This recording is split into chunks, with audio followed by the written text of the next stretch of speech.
Why do nations trade? Put all your phones upside down, close your computers. Hey, natural resources, human capital, and physical capital are unevenly distributed from country to country. Because countries differ so much in resources, they also differ in their ability to produce different goods and services. Makes sense. Not every country can make everything they need, right?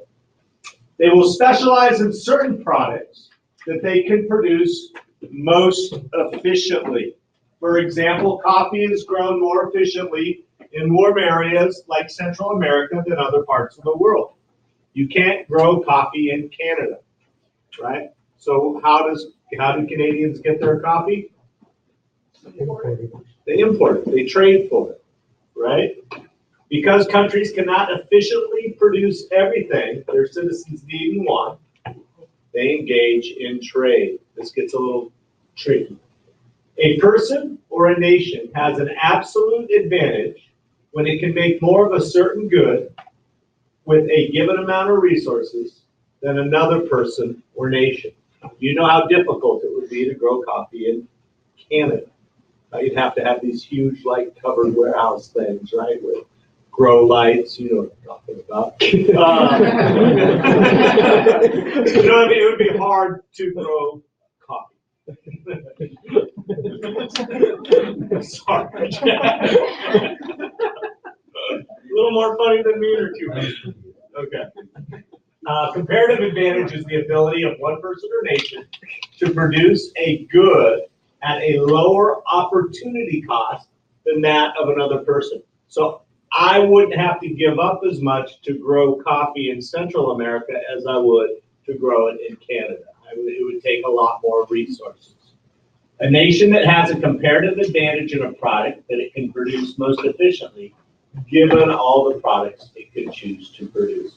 So who should make what here? Scotland should make what? Oil. Oil, or pretend they can only do one. Whiskey.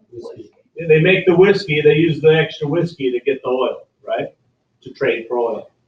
Okay, this is long, but this hopefully will explain it to you. Just let me read the story. Two men live alone on an isolated island. To survive, they must undertake a few basic economic activities like water carrying, fishing, cooking, shelter construction, and maintenance. The first man is young, strong, and educated. He is also faster, better, and more productive at everything. He has an absolute advantage in all activities. The second man is old, weak, and uneducated. He has an absolute disadvantage in all economic activities. In some activities, the difference between the two is great. In others, it is small. Okay? Despite the fact that the younger man has an absolute advantage in all activities, it's not in the interest of either of them to work in isolation, since they both can benefit from specialization and exchange. If the two men divide the work according to comparative advantage, the young man will specialize in tasks in which he is most productive, while the older man will concentrate on tasks where his productivity is only a little less than that of the young man.